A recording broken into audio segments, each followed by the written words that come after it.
क्या आपने कभी सोचा है कि कुछ बागवानों का लहसुन सेब जितना बड़ा क्यों होता है, जबकि दूसरों का मटर के दाने जितना छोटा रह जाता है, भले ही उन्होंने एक जैसा ही बोया हो? इसका राज किसी जादू में नहीं, बल्कि सही तकनीक में छिपा है। और इस तकनीक का सबसे जरूरी हिस्सा है लहसुन को सर्दियों से पहले सही ढंग से बोना। ज्यादातर लोग सोचते हैं कि बस लहसुन की कलियां जमीन में गाड़ दो और काम हो गया। लेकिन सच कहूं तो यह तरीका सिर्फ निराशा देता है। आज मैं आपको इस पूरी प्रक्रिया की हर बारीक जानकारी दूंगा, सही दिन चुनने से लेकर सर्दियों के लिए क्यारी को ढकने तक। मैं वादा करता हूं कि यह वीडियो देखने के बाद आप लहसुन बोने के तरीके को बिल्कुल नई नजरों से देखेंगे और अगले साल आपकी फसल पूरे इलाके में चर्चा का विषय बन जाएगी। तैयार हैं जानने के लिए कि ज्यादातर लोग क्या गलतियां करते हैं और उनसे कैसे बचा जाए? तो चलिए शुरू करते हैं। तो आइए सबसे पहले समझते हैं कि आखिर हमें लहसुन को सर्दियों से पहले क्यों बोना चाहिए। इसे बसंत स्प्रिंग में क्यों नहीं बोया जाता? इसकी वजह पौधे की अपनी बायोलॉजी है। सर्दियों में बोया जाने वाला लहसुन, जिसे अगेती लहसुन भी कहते हैं, बसंत में बोए जाने वाले लहसुन से अलग होता है। इसे स्ट्रैटिफिकेशन नाम के ठंडे आराम की अवधि की जरूरत होती है।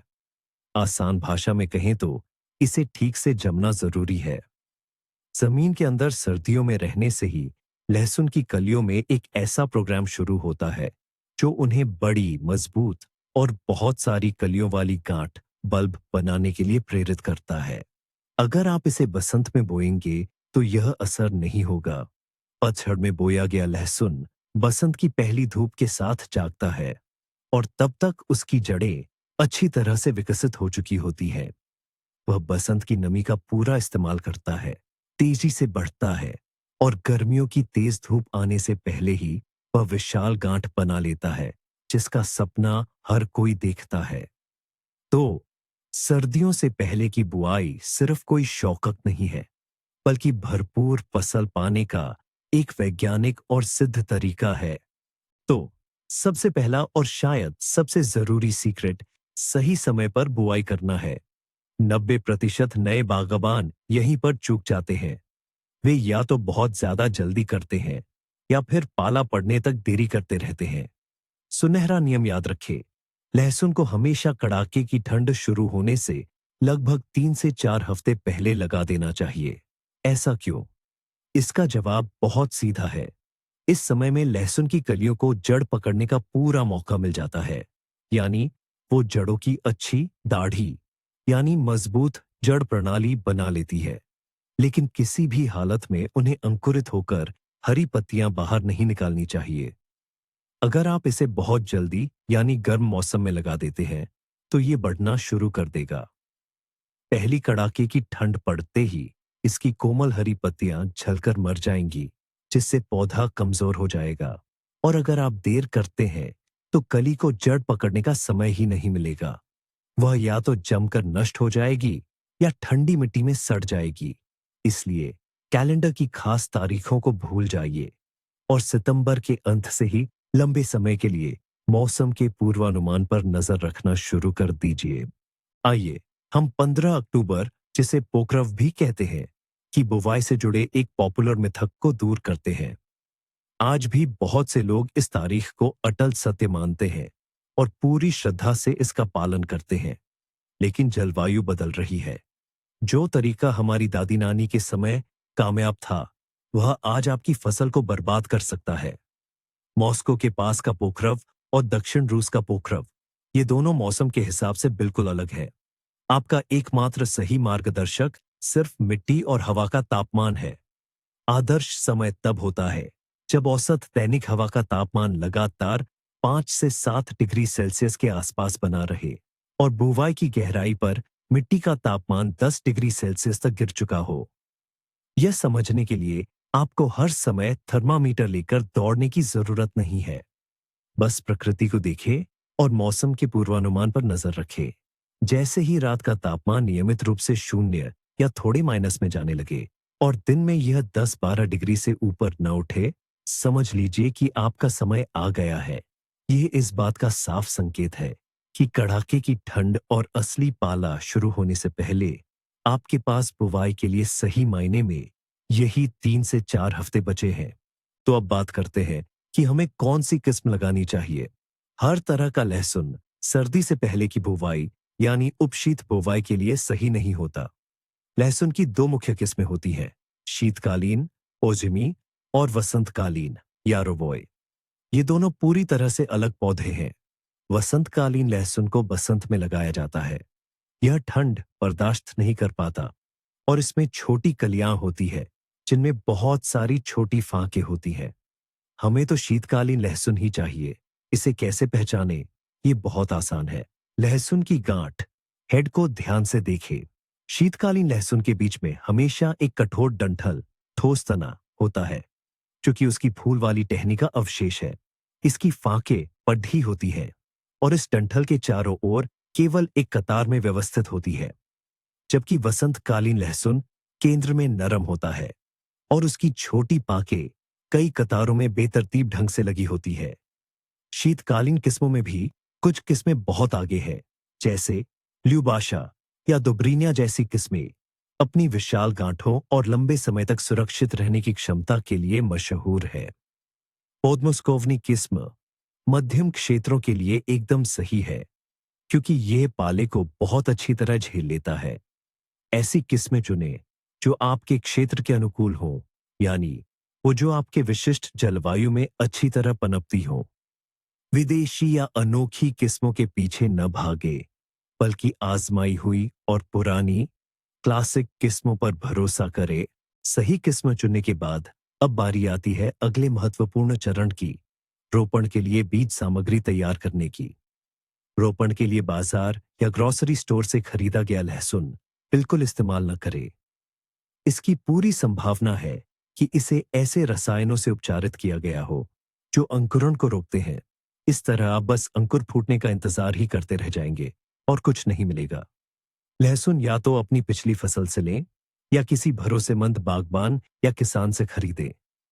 अब आता है सबसे महत्वपूर्ण हिस्सा, चयन। रोपण के लिए हमें केवल सबसे बड़ी, सबसे स्वस्थ और सबसे सुंदर गांठों बल्ब्स का ही चुनाव करना है। बचत के बारे में बिल्कुल ना सोचें। यह सिद्धांत कि जो छोटा है उसे रोपण के लिए रखो और जो अच्छा है उसे खाने के लिए बचाओ, यह काम नहीं करता, बल्कि इसका ठीक उल्टा करना है। एक बड़ी और मजबूत कली से ही एक बड़ी लहसुन की गांठ तैयार हो सकती है।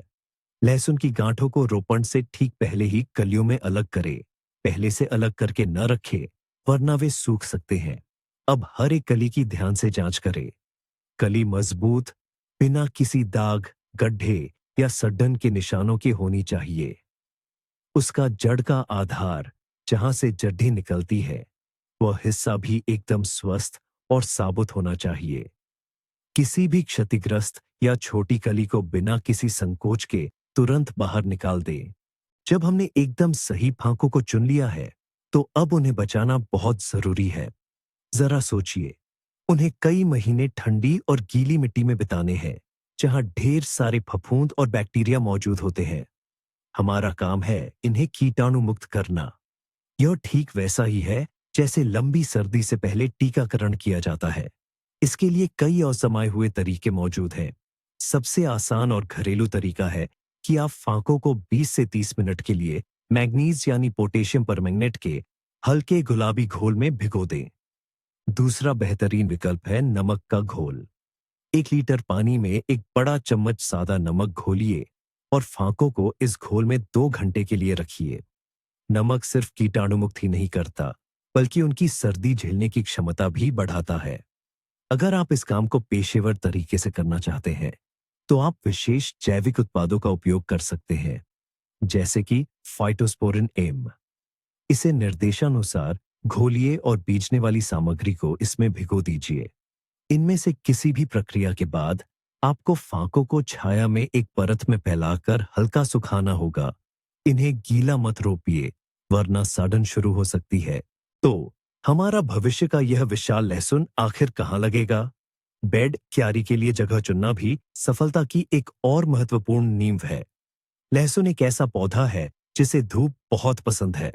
इसे आपके प्लॉट पर वो सबसे ज्यादा धूप वाली जगह चाहिए जहां पूरे दिन न घर, न बाढ़ और न ही पेड़ों की छाया पड़नी चाहिए। अगर इसे छाया मिली तो आप कभी भी बड़ी गांठें नहीं ले पाएंगे। आपको बस थोड़ी सी मामूली हरी पत्तियां ही मिलेंगी। दूसरा महत्वपूर्ण बिंदु है जमीन की बनावट या ढलान।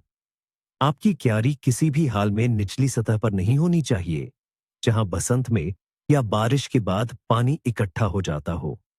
लहसुन पानी में भीगने या जल भराव को बिल्कुल भी सहन नहीं कर सकता।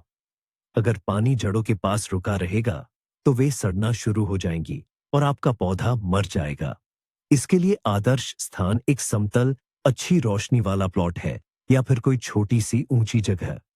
अगर आपका बाग या खेत निचली जमीन पर स्थित है तो आपको लहसुन के लिए कम से कम 20 सेंटीमीटर की ऊंचाई वाला उठा हुआ बेड, क्यारी, अनिवार्य रूप से बनाना चाहिए।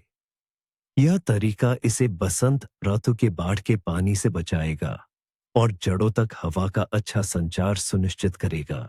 अनुभवी बागवान अच्छी तरह से जानते हैं कि फसल चक्रण क्या होता है। यह सिर्फ एक किताबी शब्द नहीं, बल्कि खेती का सबसे जरूरी नियम है। एक ही फसल को लगातार कई सालों तक एक ही जगह पर नहीं उगाना चाहिए। और यह भी बहुत मायने रखता है कि लहसुन लगाने से पहले उस क्यारी में क्या उगाया गया था। लहसुन के अपने दोस्त और दुश्मन होते हैं। इसके लिए सबसे अच्छे पूर्ववर्ती मानी जाती है कद्दू जायके वाली फसलें, जैसे कि जुकीनी, ककड़ी, कद्दू और टिंडा। इसके अलावा यह फलियां, जैसे मटर और बीन्स, या फिर जल्दी उगने वाली पत्ता गोभी और हरी सब्जियों के बाद भी शानदार तरीके से बढ़ता है। इन फसलों में लहसुन जैसी सामान्य बीमारियां और कीट नहीं लगते और ये मिट्टी को अच्छी तरह से भुरभुरा और उपजाऊ बना देती है। लेकिन सबसे खराब पूर्ववर्ती है प्याज और खुद लहसुन। इन्हें लगाने के बाद मिट्टी में विशेष बीमारियों, जैसे कि फ्यूजेरियोसिस या सफेद सड़न के रोगाणु जमा हो जाते हैं। इसलिए इस जगह पर आप लहसुन को दोबारा 3 से 4 साल बाद ही लगा सकते हैं। इसके अलावा इसे आलू और टमाटर के बाद भी नहीं लगाना चाहिए। ऐसा इसलिए क्योंकि ये फसलें मिट्टी को बहुत कमजोर कर देती है और उसमें से पोटेशियम खींच लेती है, जो लहसुन के लिए बड़ी गांठ बनाने के लिए बहुत जरूरी होता है। जगह का चुनाव हो गया और पिछली फसलें भी देख ली गई। अब हम मिट्टी तैयार करेंगे जो हमारी आने वाली फसल की नींव है। लहसुन को भुरा भुरी, उपजाऊ, हवादार और सामान्य पीएच वाली मिट्टी बहुत पसंद होती है। अगर आपके खेत में भारी चिकनी मिट्टी है तो उसमें सुधार करना बहुत जरूरी है। मिट्टी को भुरभुरा बनाने के लिए इसमें रेत, पीट मॉस या अच्छी तरह से सड़ी हुई लकड़ी का बुरादा मिलाए।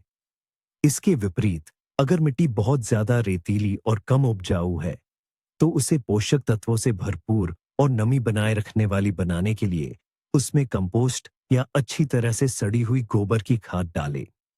क्यारी को लगाने से कम 2 या 3 हफ्ते पहले तैयार करना चाहिए ताकि मिट्टी ठीक से बैठ जाए। जगह को पावड़े की पूरी गहराई तक खोदें और खरपतवारों तथा उनकी जड़ों को अच्छी तरह से निकाल दें। सभी ढेलों को तोड़ दें। आदर्श रूप से मिट्टी एकदम रुई जैसी नरम होनी चाहिए।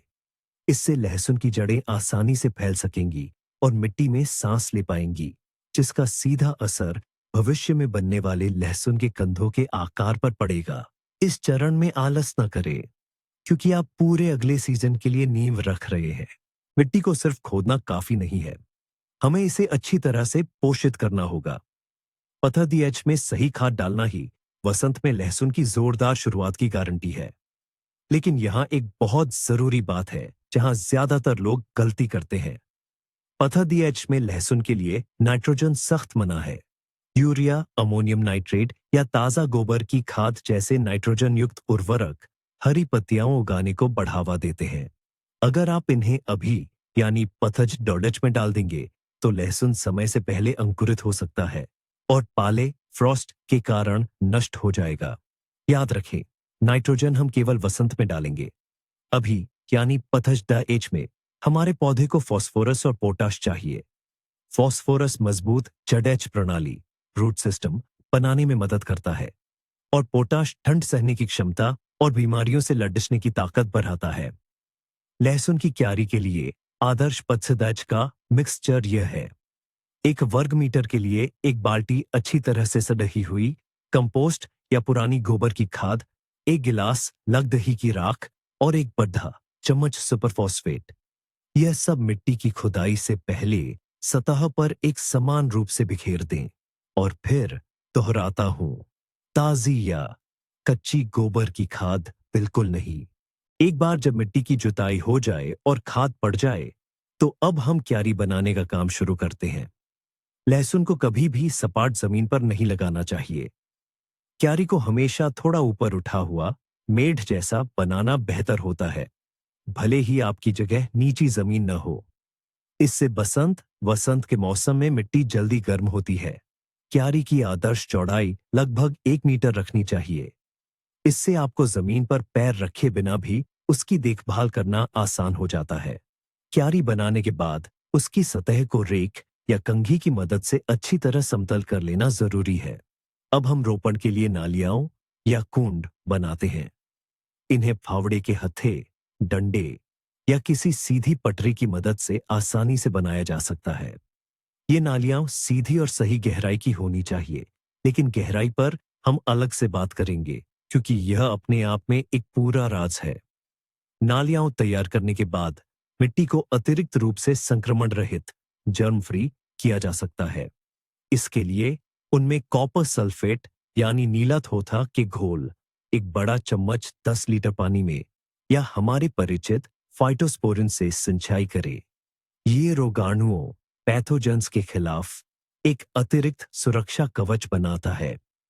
इसके बाद क्यारी को 1 या 2 दिन के लिए छोड़ दें, ताकि वह हमारे भविष्य के इन विशाल लहसुनों को स्वीकार करने के लिए पूरी तरह तैयार हो जाए। अगला और सबसे जरूरी कदम है लहसुन लगाने की सही दूरी। इस मामले में लालच आपका सबसे बड़ा दुश्मन है। क्यारी में ज्यादा से ज्यादा कलियां भरने की कोशिश करने से आपको छोटे आकार की लहसुन की फसल मिल सकती है। पौधों को ठीक से विकसित होने और पोषण के लिए जगह चाहिए। पास पास लगाने से उन्हें धूप, पानी और जरूरी पोषक तत्वों के लिए मुकाबला करना पड़ता है। इसका नतीजा ये होता है कि सारे पौधे कमजोर रह जाते हैं। इसलिए सही दूरी याद रखें। एक ही पंक्ति में 2 कलियों के बीच कम से कम 10 से 15 सेंटीमीटर की दूरी होनी चाहिए। अपनी भावी लहसुन की गांठ के आकार की कल्पना कीजिए। उसे आराम से बढ़ने की जगह मिलनी चाहिए। पंक्तियों के बीच की दूरी इससे भी ज्यादा होनी चाहिए, करीब 20 से 25 सेंटीमीटर। इतनी दूरी से पौधों को अच्छी हवादारी यानी वेंटिलेशन मिलेगी, जो फफूंद से होने वाली बीमारियों को रोकने के लिए बहुत जरूरी है। साथ ही इससे आपको वसंत में निराई और गुड़ाई करने में भी आसानी होगी। इसके लिए आप इंच टेप का इस्तेमाल करें या फिर कोई खास मार्कर बना लें, ताकि सभी दूरियां एक समान हो। मेरा यकीन मानिए, नियम के हिसाब से थोड़ा कम लहसुन लगाए और शानदार फसल पाए। यह ज्यादा बेहतर है, बजाय इसके कि आप सब कुछ ठूस दें और अंत में बस छोटे छोटे लहसुन इकट्ठा करें। और अब एक और जरूरी बात, जिस पर सीधा निर्भर करता है कि आपका लहसुन इन सर्दियों में बचेगा या नहीं, यह है रोपण की गहराई।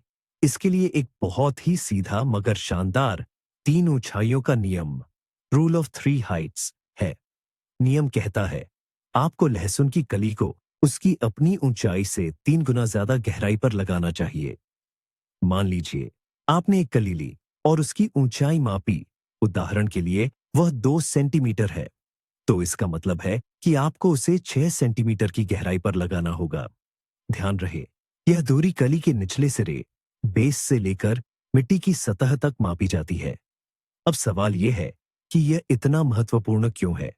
अगर आप ज्यादा उथला, शैलो लगाते हैं, तो पहली ही कड़ाके की ठंड में जमी हुई मिट्टी, फ्रॉस्ट, उसे धकेलकर सतह पर ला सकती है और वह मर जाएगा। इसके अलावा उथला रोपण समय से पहले अंकुरण, स्प्राउटिंग को भी बढ़ावा दे सकता है। दूसरी तरफ बहुत ज्यादा गहराई भी सही नहीं है। वसंत ऋतु में पौधे को सतह तक पहुंचने में बहुत ज्यादा ताकत लगानी पड़ेगी। इससे उसका विकास रुक जाएगा और अंत में लहसुन की गांठ छोटी रह जाएगी। इसलिए आलस मत कीजिए। अपनी कलियों के आकार के हिसाब से सही गहराई की नालियां या खांचे बनाइए। बड़ी कलियों के लिए यह 7-8 सेंटीमीटर हो सकती है और मध्यम आकार की कलियों के लिए 5-6 सेंटीमीटर। देखने में तो लगता है कि लहसुन की एक कली को मिट्टी में लगाना कितना आसान है ना? लेकिन इसमें भी कुछ जरूरी बातें और तकनीकें होती हैं जिन्हें जानना जरूरी है। सबसे बड़ा नियम यह है, लहसुन की कली को जबरदस्ती मिट्टी में दबाना नहीं चाहिए। जब आप ऐसा करते हैं तो कली के निचले हिस्से के नीचे की मिट्टी दबकर सख्त हो जाती है। इससे जड़ीबूटियों को निकलने और बढ़ने में रुकावट आती है। जड़ें उस सख्त रुकावट को पार नहीं कर पाती। सही तरीका यह है, पहले से तैयार की गई सही गहराई की नाली या खांचे में कली को आराम से रखें। इसे पूरी तरह सीधा, यानी जड़ वाला हिस्सा नीचे और नुकीला सिरा ऊपर की ओर होना चाहिए।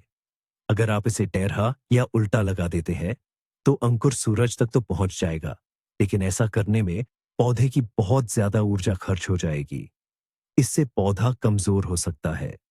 जब आप नाली में सही दूरी पर सारी कलियां रख दें तो उन्हें भुरभुरी मिट्टी से सावधानी से ढक दें और क्यारी की ऊपरी सतह को रेक या खुरपे से हल्का सा समतल कर दें। मिट्टी को बिल्कुल भी दबाना या सख्त नहीं करना है। मिट्टी डीली, भुरभुरी और हवादार बनी रहनी चाहिए। शुरुआती यानी नए बागवानों का एक बहुत आम सवाल होता है, क्या लहसुन को पतझड़ यानी सर्दी की शुरुआत में लगाने के बाद उसे पानी देना जरूरी है? तो सुनिए, ज्यादातर हालातों में इसका जवाब है नहीं, बिल्कुल जरूरत नहीं है।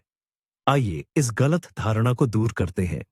आमतौर पर पतझड़ में मिट्टी में बारिश की वजह से पहले से ही अच्छी खासी नमी होती है। इस ठंडे मौसम में अगर आप जरूरत से ज्यादा पानी डालते हैं तो ये उल्टा नुकसानदायक हो सकता है। इससे हमें जिस चीज का डर होता है, यानी समय से पहले लहसुन की ग्रोथ शुरू हो जाना, वह हो सकती है। और जब आने वाली ठंड के साथ गीली मिट्टी मिलती है तो लहसुन की कलियां या गांठें गलने या सड़ने लगती हैं। हाँ, आप एक ही हालत में इसका अपवाद कर सकते हैं। अगर पतझड़ बहुत ज्यादा सूखी और गर्म हो, बारिश हुए बहुत दिन हो गए हो और जमीन इतनी सूख गई हो कि जहां आपने लहसुन लगाया है वहां की मिट्टी बिल्कुल पाउडर जैसी हो गई हो, ऐसी स्थिति में आप रोपाई के तुरंत बाद क्यारी को थोड़ा और हल्का पानी दे सकते हैं। लेकिन यह एक दुर्लभ अपवाद है, कोई नियम नहीं। 99% 99% मामलों में लहसुन को मजबूती से जड़ पकड़ने के लिए पतझड़ की नमी काफी से ज्यादा होती है। इसलिए अपने पानी के डिब्बे यानी वाटरिंग कैन को हटाकर रखिए और प्रकृति पर भरोसा कीजिए। हमने अपने लहसुन की बुवाई तो सही ढंग से कर ली है, पर अभी हमारा काम पूरा नहीं हुआ है। अब हमें उसकी आरामदायक सर्दी के लिए तैयारी करनी होगी। इसे ऐसे समझिए जैसे कि क्यारी उसका घर है और हमें इस घर को एक गर्म कंबल से ढकना है। बागवानी की दुनिया में इसी कंबल को मल्च मल्च कहते हैं। मल्चिंग करना एक अनिवार्य कृषि तकनीक है, खासकर उन क्षेत्रों में जहां सर्दियां बहुत कठोर होती हैं या बर्फबारी कम होती है। आखिर इसके क्या फायदे हैं? सबसे पहले, मल्च की परत मिट्टी को अंदर तक जमने से बचाती है। यह एक एयर कुशन, हवादार गद्दा जैसा काम करती है। इससे कड़ाके की ठंड में हमारे जड़ें पकड़ चुके लहसुन के बीज नष्ट होने से बच जाते हैं। दूसरा और उतना ही महत्वपूर्ण फायदा यह है कि सर्दियों में जब अचानक मौसम गर्म हो जाता है और फिर तेजी से पाला पड़ता है तो मल्च तापमान के इस अचानक उतार चढ़ाव को संतुलित करती है। पौधों के लिए इस तरह के तापमान के झूले बहुत खतरनाक होते हैं। तीसरा, वसंत स्प्रिंग ऋतु में मल्च खरपतवारों को उगने से रोकेगी और मिट्टी में बहुमूल्य नमी को बनाए रखेगी। इसलिए मल्चिंग करना कोई शौक नहीं, बल्कि आपकी आने वाली फसल में किया गया एक महत्वपूर्ण निवेश है। हमारी लहसुन की क्यारी को किससे ढंके? मल्चिंग के लिए सामग्री के विकल्प काफी ज्यादा है। सबसे अच्छे विकल्पों में से एक है पतझड़ वाले पेड़ों के सूखे पत्ते। लेकिन फल वाले पेड़ों के पत्ते इस्तेमाल न करें, क्योंकि उन पर कीड़े और बीमारियां सर्दियां काट सकती हैं। बर्च, मैपल और लिंडेन के पत्ते शानदार हैं। इसके अलावा पुआल, स्ट्रॉ या सूखी घास हे भी बहुत काम आएगी। ये हल्के हवादार होते हैं और गर्मी को बेहतरीन तरीके से बरकरार रखते हैं। आप ऊपरी पीट या अच्छी तरह से सुडी ही हुई खाद कंपोस्ट का इस्तेमाल भी कर सकते हैं। ये न केवल गर्मी देंगे बल्कि वसंत ऋतु में लहसुन के लिए अतिरिक्त पोषण का काम भी करेंगे। कुछ लोग सड़ी हुई लगदही का बुरादा, सॉडस्ट या चीड़ देवदार के पत्ते, कोनिफर इस्तेमाल करते हैं। चीड़ के पत्ते मिट्टी को हल्का अम्लीय बनाते हैं और कुछ कीड़ों को दूर भगाते हैं। लेकिन आपको ताजे लकड़ी के बुरादे से बचना चाहिए क्योंकि यह मिट्टी से नाइट्रोजन खींच लेता है। साथ ही पॉलीथीन, प्लास्टिक की चादर भी इस्तेमाल न करें क्योंकि मौसम गर्म होने पर पिघलाव के दौरान लहसुन उसके नीचे सड़ सकता है। हमेशा प्राकृतिक और हवा पार होने वाली सामग्री ही चुनें।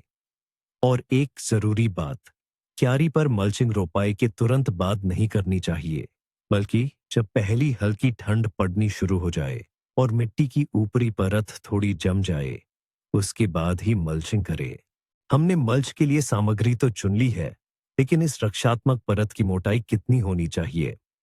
हर चीज की तरह यहां भी एक संतुलन बनाना बहुत जरूरी है। अगर ये परत बहुत पतली, मात्र 1 या 2 सेंटीमीटर की रहेगी, तो ये अपना काम नहीं कर पाएगी और पाले से बचाव नहीं दे पाएगी। तेज हवा का एक झोंका ही इसे उड़ाकर ले जाएगा। वहीं बहुत ज्यादा मोटी परत, जैसे कि 20 सेंटीमीटर की, वह भी नुकसान दे सकती है। बसंत ऋतु में इतनी मोटी रजाई को पिघलने में बहुत समय लगेगा, जिससे मिट्टी को गर्म होने में देरी होगी। इसके नीचे की मिट्टी अम्लीय, एसिडिक हो सकती है और लहसुन की कॉम्पलों को बाहर आकर रोशनी तक पहुंचने में काफी जोर लगाना पड़ेगा, जिसमें उनकी अतिरिक्त शक्ति खर्च होगी। मल्च की सबसे उत्तम मोटाई 5 से 10 सेंटीमीटर तक होती है। यह पर्याप्त है कि यह भरोसेमंद गर्म परत बनाए, लेकिन साथ ही पौधों के बसंत ऋतु में जागने में रुकावट न डाले। मल्च को पूरी क्यारी पर एक समान रूप से फैलाए ताकि कोई भी हिस्सा खुला न रह जाए। ये आसान सा कदम आपकी फसल की शीतकालीन सुरक्षा को बढ़ा देगा और नतीजा ये होगा कि आपको बड़े विशाल लहसुन की गांठें मिलेंगी। लेकिन अगर सर्दी में बहुत ज्यादा बर्फ गिरती है तो क्या करें? क्या हमें क्यारी, गार्डन बेड को और बर्फ से ढकना चाहिए? जी हाँ, बर्फ एक बेहतरीन और प्राकृतिक इंसुलेटर है।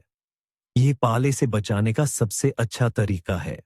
अगर आपके पास मौका हो तो पूरी सर्दी के दौरान मल्च की हुई क्यारी पर ज्यादा से ज्यादा बर्फ जमा करें। बर्फ की मोटी परत के नीचे मिट्टी का तापमान भयंकर ठंड में भी शायद ही कभी -5 से -7 डिग्री सेल्सियस से नीचे जाता है। यह लहसुन के लिए, जो सर्दी में लगा रहता है, एकदम आरामदायक स्थिति है। हालांकि इसका एक नकारात्मक पहलू भी है।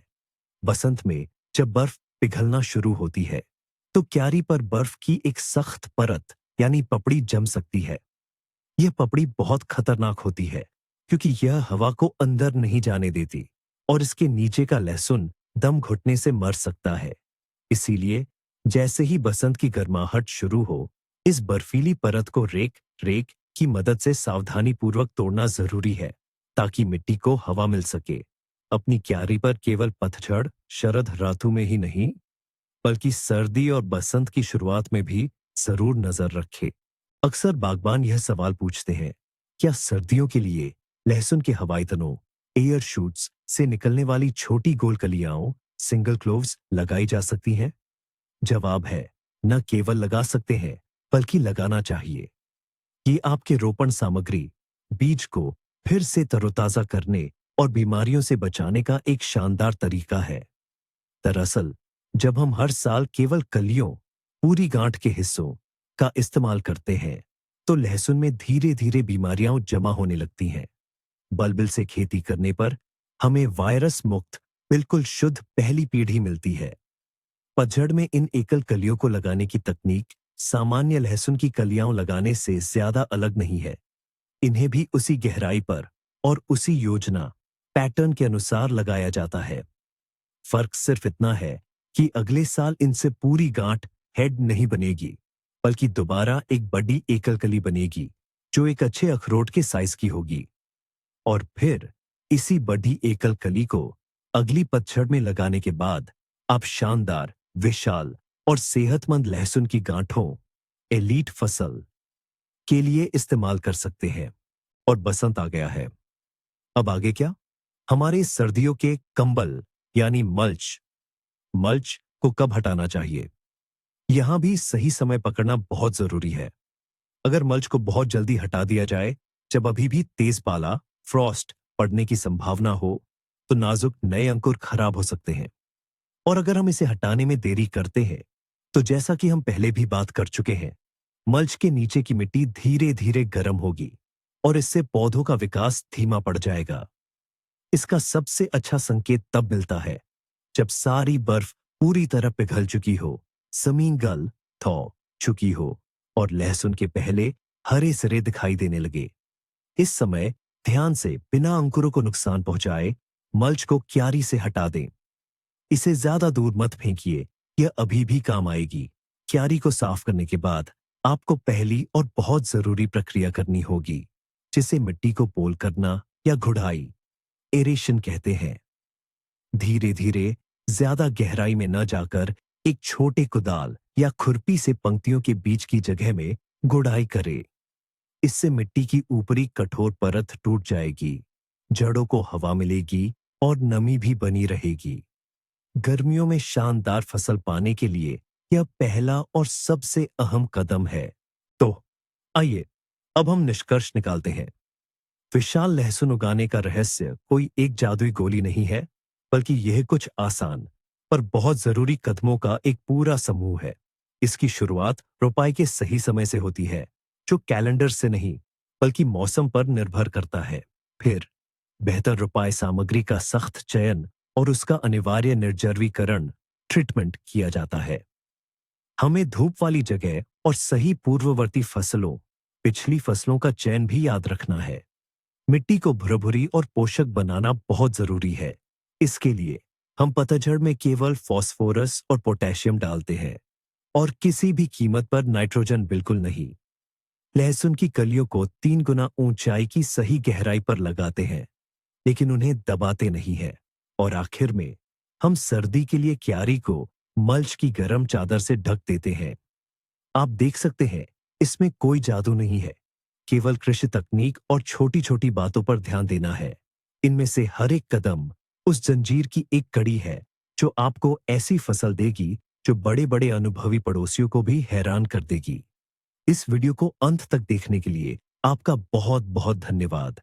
अगर ये आपके लिए फायदेमंद रहा हो तो कृपया इसे लाइक जरूर करें और चैनल को सब्सक्राइब कर लें, ताकि आप आने वाले नए वीडियो मिस न करें। और अब आपसे एक सवाल, लहसुन की सर्दी से पहले की रोपाई के आपके अपने सालों से आजमाए हुए कौन से राज है? क्या आप कोई खास खाद या निर्जर्वीकरण के तरीके इस्तेमाल करते हैं? अपने अनुभव कमेंट्स में जरूर शेयर करें। चलिए हम सब एक दूसरे से सीखते हैं